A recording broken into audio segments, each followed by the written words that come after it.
ሰውየው ከጥቂት ጊዜ በፊት የቤተሰቡን እውነተኛ ራስ ወዳድነትና ክፉ ባህሪ ተገንዝቦ በቁጣ ወደ ትውልድ መንደራቸው እንዲመለሱ አድርገው ነበር። የድርጊቱም የሚስቱን ይቅርታ እንደሚያስገኝለት አስቦ ነበር። ሆኖም ግን ሚስቱ አሁንም የፍቺ ጥያቄዋን ገፋችበት። ችሎቱ ከተጀመረ በኋላ የሴቲቱ ጠበቃ በባሏ ወንድም እንደተደበደበች የሚገልጽ የሕክምና ማስረጃና የባልየው ቤተሰቦች ቤት ድረስ እየመጡ ሲያስቸግሯትና ሲያስፈራሯት እንደነበር የሚያሳይ ቪዲዮ በቀጥታ ቀረበ። የባልየው የባንክ መግለጫም ጭምር ቀረበ። ይህ አብዛኛው ከጋብቻ በኋላ ያገኘው ገቢ ወደ እናቱ ቤተሰቦች ይፈስ እንደነበር የሚያረጋግጥ ነበር። ለሚስቱና ለልጁ ያለበትን ግዴታ መወጣት ተስኖትም ነበር። ይልቁንም ሴቲቱ ገቢዋን በሙሉ ቤተሰቡን ለመደገፍ ስትጠቀምበት ቆይታለች። ስለዚህ ሴቲቱ ባልየው ምንም ሳይዝ እንዲወጣና የልጃቸውን የሞግዚትነት መብት እንድታገኝ ክሷን አቀረበች። ይህንን የሰማው ዳኛ ወዲያውኑ ተከሳሹ ራሱን እንዲከላከል ጠየቁት። ነገር ግን ሰውየው ተበድሮ በቀጠረው ጠበቃ እንኳን ሳይቀር ተገሰጸ። የሴቲቱ ማስረጃ ግልጽና የተሟላ ነበር። ጠበቃው ሊከላከልለት ፈቃደኛ አልሆነም። እንዲያውም ጉዳዩን በመቀበሉ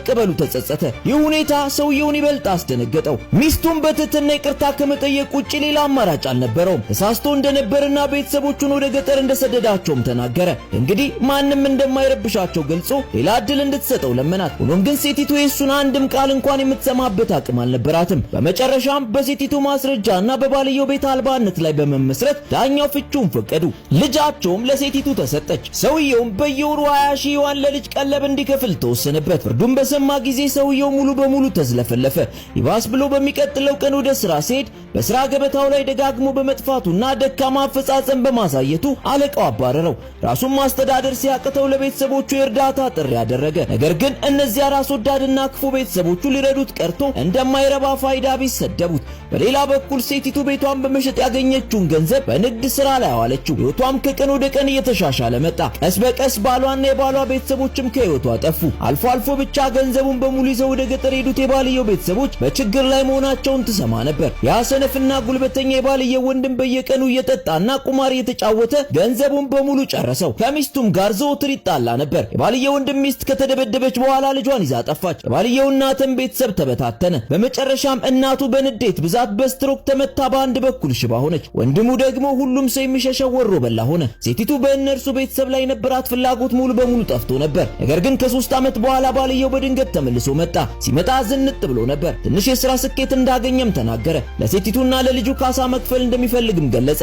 እንደገናም እንድታምነው ለመናት። ሆኖም ግን ሴቲቱ ሰላማዊ ሕይወቷ እንዲታወቅ አልፈለገችም። ጥያቄውን በሙሉ ውድቅ አደረገች። በኋላ ግን እናቱም ወደሷ ዘንድ መጣች። ወዲያውኑም ተንበርክካ ይቅርታ ጠየቀቻት። ያለፈ ስህተቷን እንደተረዳችም ተናገረች። ነገር ግን ልትለምናት የተገደደችው አሁን ልጇን ማዳን የምትችለው እሷ ብቻ ስለሆነች ነበር። ያኔ ነበር ሴቲቱ የባልየው ወንድም በጠም ምክንያት እግሩ እንደተሰበረ የተረዳችው። በተጨማሪም 2 ሚሊዮን ዩዋን ካሳ ካልከፈለ ወደ ወህኒ እንደሚወርድ ተከሶ ነበር። ሴቲቱ ንግግር አጠራት። እንዲህ ያለ ምክንያት ያልሆነ ጥያቄ ለማቅረብ እንዴት ድፍረት እንዳገኙ ማመን አቃታት። ስለዚህ በቦታው ላይ እምቢታዋን ገለጸች። ለምን ወደ ትልቁ ልጅሽ ሄደሽ እርዳታ አትጠይቂም ስትል ጠየቀቻት። አማቷም ልጇ ከሚስቱ ጋር ከተፋታ በኋላ አግኝተው እንደማታውቅ ገለጸች። በዚያው ቅጽበት ሰውየው እንደገና ለመታረቅ ወደ ሚስቱ መጣ። ሴቲቱም ይህንን አጋጣሚ በመጠቀም ትልቁ ልጇን ስኬታማ ሰው መሆኑንና ገንዘብ እሱ መጠየቅ እንደምትችል ለአማቷ ነገረቻት። አማቷም በደስታና በድንጋጤ ወዲያውኑ ትልቁን ልጇን ይዛ ታናሽ ወንድሙን እንዲያድነው ለመነችው። ነገር ግን ሰውየው እንደብድ ቆጠራት።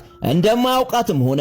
ይህንን ያየችው አማቷ ስተቷን እያመነችና ይቅርታ እየጠየቀች በለቅሶ ተዝለፈለፈች። በዙሪያ የነበሩ ሰዎችም በሹክሹክታ ማውራት ጀመሩ። ያኔ ነበር ሰውየው በቁጣ ይገሰጻት። ከዓመታት በፊት እሷና ወንድሙ ሴቱን ቤት ውስጥ ሲያሰቃዩዋት እንደነበር፣ ቤተሰቡን እንደበታተኑበትና በወቅቱ መጠለያ አጥቶ እናቱን እርዳታ ሲለምን የማይረባ ብለው እንደሰደቡት ተናገረ። ከዚያን ጊዜ ጀምሮም ከእነርሱ ጋር ያለውን ግንኙነት በሙሉ ለማቋረጥ እንደወሰነ ገለጸ።